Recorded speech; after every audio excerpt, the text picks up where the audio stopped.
Kailangan ba talaga ng malaking puhunan kung sakaling papasok ko ng dropshipping? Kung wala ka pang idea, eto ang pangalawang part kung saan ipapaliwanag ko sa iyo ang pinakamatipid na paraan para makapag-umpisa ka. Ano? Tara! So what is up guys? Ako si Eman. Another night, another grind. Pangarap kong maging milyonaryo bago ako mag-25 at kung paano ko gagawin yon ay hindi ko pa rin alam. So balik tayo sa topic guys, pero advice ko muna sa inyo, balik muna kayo dun sa part 1 ng explaining kung paano makatipid sa dropshipping bago tayo mag-proceed sa second part ng video. Medyo mahaba kasi yung usapin natin guys about sa kung ano lahat ng gagastusin kasi iba't iba yan. Pero hinati-hati ko na lang part by part. Tatlong part yun. Una yung sa website store mo at yung kalawa yung pag-uusapan natin ngayon. So basically guys, sa part na to is pag-uusapan na natin yung ikalawang pwede mong paggastusan, which is yung marketing mo or content creation mo. Based sa experience ko dati guys, talagang nagtipid ako sa marketing ko. Ang gagawin ko kasi noon, kukuha lang ako ng picture ng product ko sa supplier ko, tas ipapalamon ko lang kay AI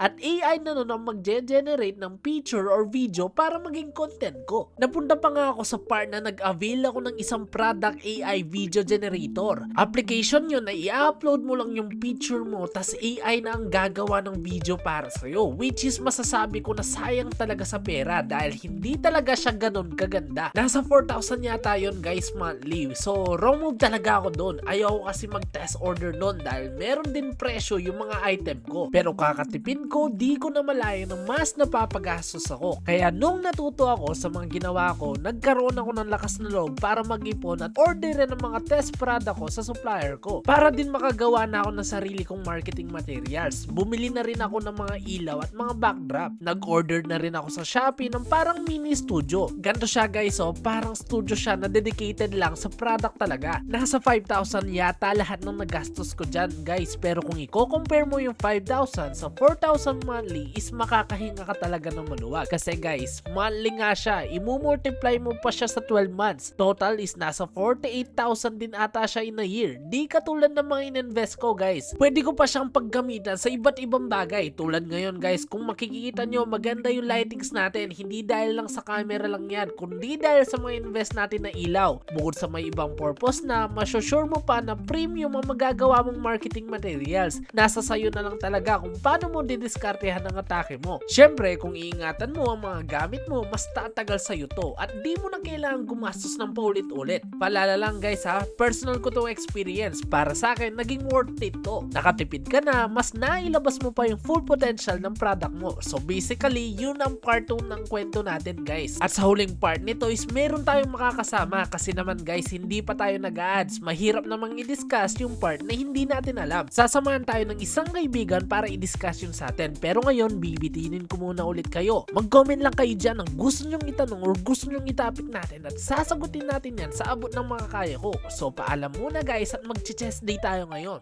See you sa next video. Paalam!